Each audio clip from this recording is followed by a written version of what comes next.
एक problem solve करना चाहते हैं कि हमारे पास एक असाइनमेंट्स के मार्क्स हैं, टोटल मार्क्स, और एक असाइनमेंट के मार्क्स हैं जो हमारे पास अवेलेबल होंगे जो उस शख्स ने हासिल किया उस असाइनमेंट में से, और हम सिर्फ परसेंटेज कैलकुलेट करना चाहते हैं कि उसने उस असाइनमेंट के टोटल मार्क्स में से कितने % मार्क्स हासिल किए। बेसिकली हमारा टारगेट ये है कि हम ये काम 5 डिफरेंट असाइनमेंट्स के लिए कर सकते। अब उन 5 डिफरेंट असाइनमेंट्स के लिए हम कहानी यहाँ से शुरू करेंगे कि पहले हम ये ट्रायल करें कि क्या हम ये एक असाइनमेंट में ठीक कर सकते हैं या एक असाइनमेंट में ठीक नहीं कर सकते। अगर हम ये एक असाइनमेंट में ठीक कर सकते हैं तो फिर हम बाकी असाइनमेंट्स के वेरिएबल भी डिज़ाइन करेंगे, और वेरिएबल डिज़ाइन करने के बाद उसके हिसाब से वही कोड नीचे दोबारा क्या करना शुरू कर देंगे, कॉपी करना शुरू कर देंगे। उसके चेक्स और चीज़ें वैसे की वैसे रहेंगी। अच्छा, ये हर शख्स ने खुद तसव्वुर कर लेना है कि ऊपर हैश इंक्लूड आईओस्ट्रीम अवेलेबल है, ऊपर using name space STD available है, और हम कहानी कहाँ से शुरू कर रहे हैं, इंट मेन। अच्छा, अगर मैंने एक असाइनमेंट की परसेंटेज चेक करनी है, और मैं अक्सर कहता हूँ कि जो भी काम आपको करना है उसमें किसी सूरत में कांस्टेंट वैल्यू नजर नहीं आनी चाहिए, हर चीज का एक वेरिएबल होना चाहिए। अब अगर मैंने असाइनमेंट के टोटल मार्क्स डिफाइन करने हैं तो एटलीस्ट में असाइनमेंट के टोटल मार्क्स जो होते हैं वो फ्लोटिंग पॉइंट में कम होते हैं, गेन मार्क्स फ्लोटिंग पॉइंट में हो सकते हैं। अब हम कहते हैं कि हमारे पास एक चीज है असाइनमेंट एक, इसके क्या है टोटल मार्क्स, और एक यूजर के क्या है गेन मार्क्स। अब नॉर्मली जो हमारे पास असाइनमेंट्स होती हैं उनके टोटल मार्क्स हमेशा इंटीजर नंबर में नजर आते हैं, मगर जो गेन मार्क्स हैं वो इंटीजर नंबर में भी हो सकते हैं और फ्लोटिंग पॉइंट नंबर में भी हो सकते हैं। अब इन दोनों की मदद से हम हासिल क्या करना चाहते हैं, परसेंटेज ऑफ मार्क्स गेन।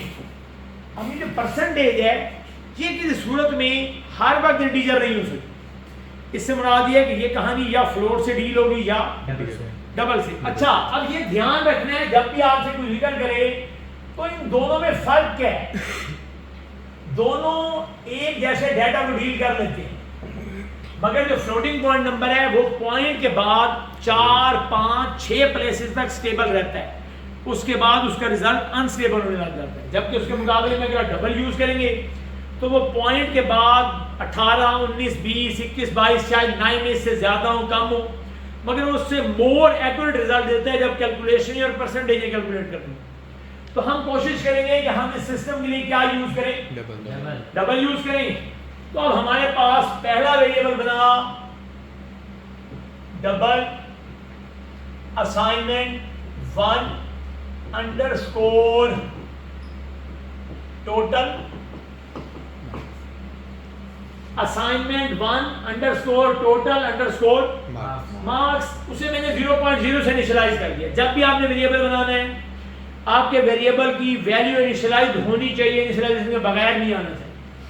दूसरी चीज क्या बना है, असाइनमेंट 1 अंडरस्कोर गेन मार्क्स, और ये वाली कहानी भी इसके साथ आ गई।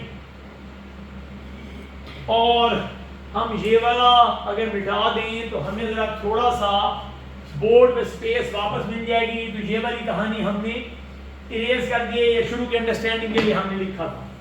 तीसरी चीज क्या होनी चाहिए, असाइनमेंट 1 परसेंटेज गेन, और ये 3 वेरिएबल हमारे पास अवेलेबल है।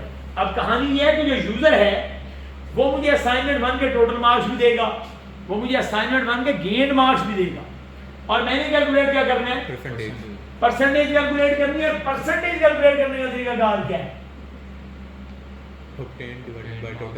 Gain marks divided by total marks multiplied by 100। अच्छा, कंप्यूटर साइंस में आपने ध्यान करना है ये ऐसे काम नहीं करता, ऐसे लिख के काम नहीं करता, बल्कि इसके मुकाबले में काम कैसे करेगा, gain marks divided by total marks multiplied by 100। तो इस तरह से काम करेगा। मैथमेटिक्स में ऐसे ठीक है, मगर कंप्यूटर साइंस में वैसे। चलेंगे अब यूजर से हम कोशिश करते हैं कि यूजर को इस बात को बना लें कि भाई तेरी मेहरबानी होगी ये वाले सी आउट प्लीज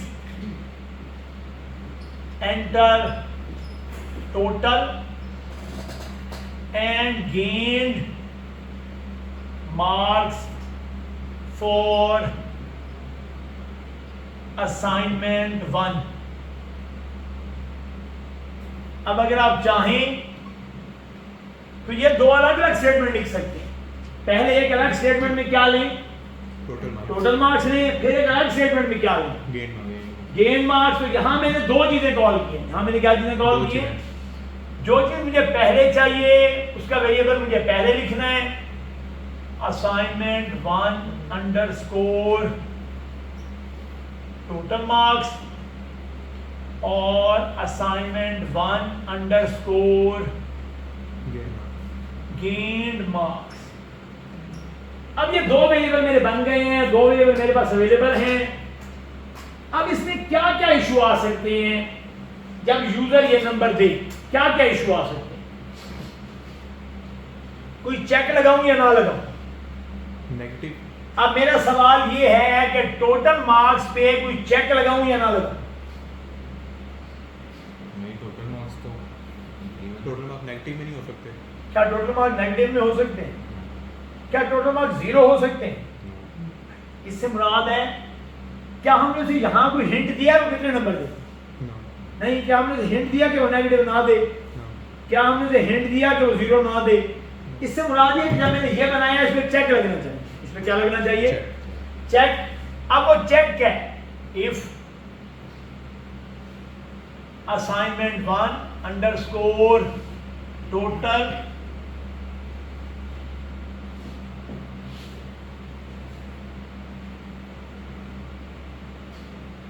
वो क्या कहता है, अगर असाइनमेंट 1 के क्या है, टोटल मार्क्स क्या है, लेस देन और इक्वल टू 0 है। इससे मुराद है या वो नेगेटिव नंबर है या वो 0 है। तो इसके अंदर क्या लिखें, सी आउट टोटल मार्क्स रॉन्ग। और अगर टोटल मार्क्स ही रॉन्ग हो गए हैं तो अब इसके बाद और भी काम करना है? अब और भी काम करने की जरूरत नहीं। अच्छा, इससे मुराद है अगर ये इफ नहीं चला फिर इसके साथ क्या चलेगा, एल्स। इससे मुराद है जब मैं इस हिस्से में आया हूं तो जो टोटल मार्क्स हैं वो हर सूरत में क्या होंगे, positive. Total marks greater then 0 होंगे हर सूरत में। इसके बगैर मैं यहां नहीं आया हूं। अब मैं यहां आ गया। अब मेरा सवाल ये है, असाइनमेंट 1 की जो गेन मार्क्स है उसमें भी चेक लगाना है या नहीं लगाना? टोटल मार्क्स से नीचे कम हो। ये जो गेन मार्क्स है इसमें कौन कौन सा चेक लगना चाहिए? नेगेटिव ना। एक तो ये कहानी है कि ये नेगेटिव ना। अच्छा, गेन मार्क्स 0 हो सकते हैं या नहीं? हो सकते हैं। टोटल मार्क्स 0 नहीं हो सकते थे मगर गेन मार्क्स। अच्छा, एक चीज ये है जो गेन मार्क्स हैं वो क्या नहीं हो सकते, नेगेटिव। नो। इसमें एक चेक तो ये लगना है, दूसरा चेक क्या लगना चाहिए? टोटल मार्क्स से ज्यादा नहीं हो सकते। क्या ये नंबर टोटल मार्क्स से ज्यादा हो सकते हैं? नहीं। तो दूसरा चेक है नॉट ग्रेटर देन टोटल। अगर इनमें से कोई एक चेक भी गलत हो जाए तो मुझे उससे आगे जाने की जरूरत नहीं है। एक और कंडीशन लिखें, इफ ये था क्या, assignment 1 gained marks less than 0। अब ये ध्यान रखना है हम इस एल्स के अंदर आ गए हैं। हम कहां आ गए हैं? ये वो हिस्सा है जिसमें और कोई काम नहीं हुआ, कहानी क्या हो गई है, बंद हो गई है। अब मुझे अगर टोटल मार्क्स ही नेगेटिव है, टोटल मार्क्स क्या है, नेगेटिव, तो ये सवाल मैं हल नहीं कर रहा। मैंने उसे क्या लिख के दिया है, भाई टोटल मार्क्स ही रॉन्ग है, इसकी परसेंटेज कैलकुलेट नहीं हो सकती। ये वाली कहानी मुमकिन नहीं है। और ये लिख सकते हैं, यहां एक और लिख लें, नो परसेंटेज कैलकुलेशन, क्या नहीं करना हमने इसका, नो कैलकुलेशन तो इसकी परसेंटेज की कैलकुलेशन हम नहीं करते, नहीं कर रहे, क्योंकि जो हमारे पास मार्क्स है वो ही नेगेटिव या जीरो है, अब इसमें से परसेंटेज कैलकुलेट करना पॉसिबल नहीं है। अब ये आ गया, इससे क्या मुराद है, अब क्या करें, क्या सी आउट लिखें, gain marks can't be negative, no percentage can be calculated, calculation, और ये और एंड हो गया कि ये कैलकुलेशन भी यहां अलाउड नहीं है। फिर अगर ये नेगेटिव नहीं है, अगर ये नेगेटिव नहीं है तो मैं कह सकता हूं ये कहां आ गया है, एल्स में आ गया है। यहां मैं एक और कंडीशन लिख देता हूं, वो कंडीशन क्या है, टोटल मार्क्स ज्यादा नहीं होना चाहिए, assignment 1 underscore gain marks gained marks greater than assignment 1 underscore total marks। फिर क्या करें, अब हुआ ये कि जो उसके गेन मार्क्स यूजर ने एंटर किए थे वो उसके टोटल मार्क्स से क्या हैं, ज्यादा हैं। तो मैं कहता हूं भाई एक काम करें ना, यहां क्या लिखें, cout this is not possible, gained more than total, और ये हमने क्या किया, बंद कर दिया। अब ये इसने एक ब्लॉक बनाया जो रिजेक्ट करता है। अब यहां पे एल्स इफ ने एक और ब्लॉक बनाया जो क्या करता है, रिजेक्ट करता है। और अब इसके बाद मैंने यहां क्या लिखा है, इससे मुराद है ना तो ये नंबर क्या है लेस देन 0 है, और ना ही gain marks greater than total marks हैं। तो क्या करूं, अब मैं लिखूंगा, क्या कैलकुलेट करना था हमें, percentage, assignment 1 percentage gain, assignment 1 percentage gained is equal to assignment 1 gain marks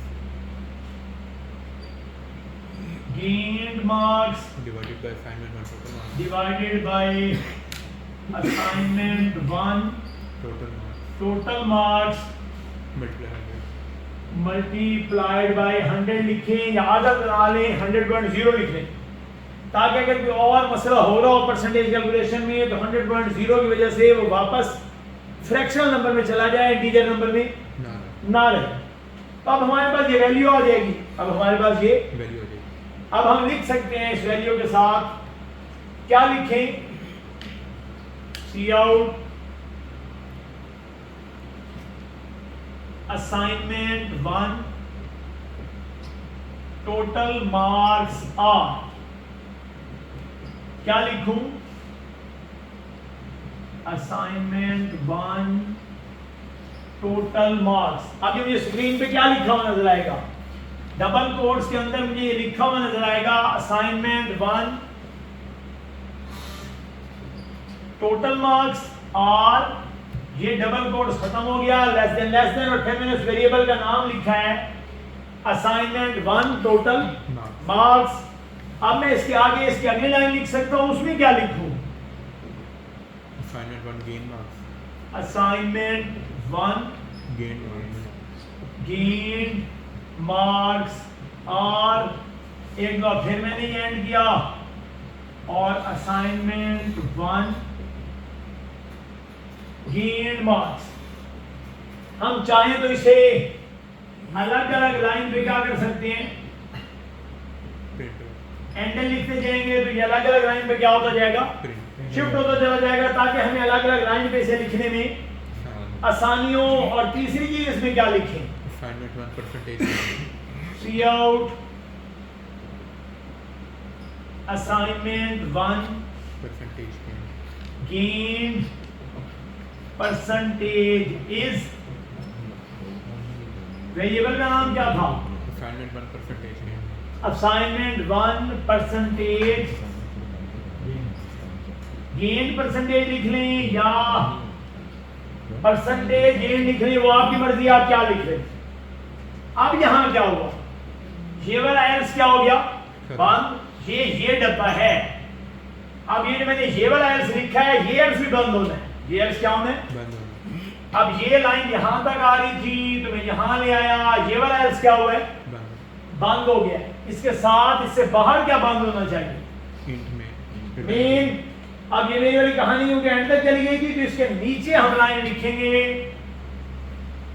return 0 और ब्रैकेट क्या हो जाएगी क्लोज।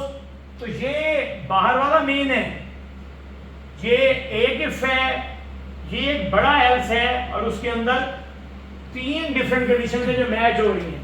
ये वाला जो कोड है ये किसके काम आता है रिजेक्शन के। ये वाला कोड किसके काम आता है रिजेक्शन, ये यहां रिजेक्शन के। ये वाला कोड किसके काम आता है रिजेक्शन के। और ये एक हिस्सा है जो एक्सेप्टेंस के काम आता है। असूलन क्वेश्चन ने हमारे से पूछा था कि ऐसी कितनी असाइनमेंट चाहिए 5। तो इससे मुराद ये है कि मैंने 3 वेरिएबल बनाए हैं, एक के लिए तो 5 के लिए कितने चाहिए होंगे 15 वेरिएबल्स।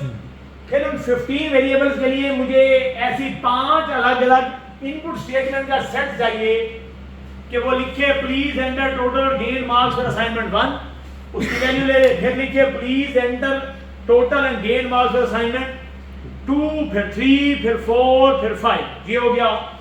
फिर एक असाइनमेंट के लिए सेट लगाया मैंने। फिर अगेन ये किसके लिए रिपीट होगा असाइनमेंट 2 के लिए। ये सारी लाइनें दोबारा क्या होंगी कॉपी होंगी और जहां जहां 1 लिखा हुआ है वहां क्या हो जाएगा 2। फिर यही सेम लाइन किसके लिए कॉपी होंगी 3 के लिए। फिर यही सेम लाइन 4 के लिए। फिर ये सेम लाइन 5। तो हमारे पास ये बड़ा सारा कोड मुकम्मल होगा। अब यहाँ एक छोटा सा सवाल रेज होता है, मैं कहता हूं कि ये कितनी लाइंस हैं जो मुझे रिपीट करनी है 1 2 3 4 5 6 7 8 9 10 11 12 13 14। एक सब्जेक्ट के लिए कितनी लाइन चाहिए 40। और कितने सब्जेक्ट है मेरे पास 5। तो इससे मुराद है मुझे हर दफा 40 लाइंस क्या करनी है रिपीट करनी है। अब सवाल यहाँ ये आता है कि गलती से उसने कहा ये क्लास के लोगों की असाइनमेंट्स हैं और क्लास के जो स्टूडेंट्स हैं उनका डाटा बताना है और क्लास में नंबर ऑफ जो स्टूडेंट्स हैं वो 100 हैं। वो क्या है और हर स्टूडेंट की कितनी असाइनमेंट्स हैं 5।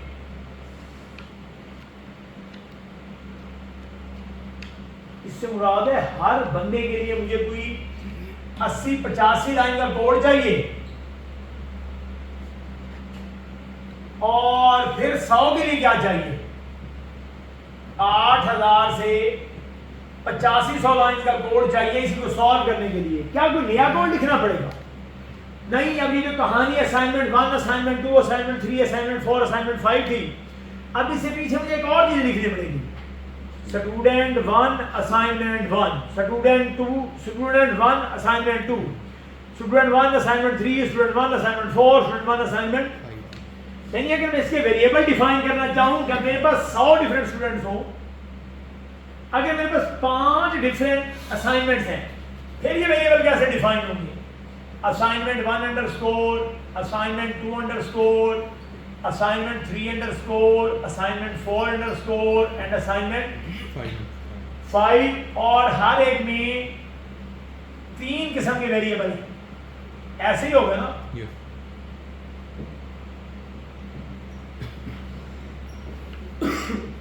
अगर ये असाइनमेंट से 5 की बजाय 10 15 20 हो जाए तो क्या होगा। इससे मुराद ये है कि मुझे उतनी ही असाइनमेंट के वेरिएबल बनाने पड़ेंगे, उतनी ही इफेक्ट्स कंडीशन लगानी पड़ेंगी, उतने ही सारे काम करने पड़ेंगे, तो और खप शुरू हो जाएगी। अब कहानी हमने यहाँ ये प्रेजेंट की थी कि ये असाइनमेंट तो हो गई ना, और हमारे पास स्टूडेंट कितने हैं? 100. 100. तो कहानी कहाँ चली गई? Student 1 underscore assignment, 1. Student 1 underscore assignment, 2. Student 1 underscore assignment 3. 3 4 and 5. 5 और हर एक की फिर कितनी है? 3 3 3 और इससे मुराद है मुझे 15 वेरिएबल चाहिए हर स्टूडेंट में, ऐसे ही हो गया। और 100 के लिए कितने चाहिए?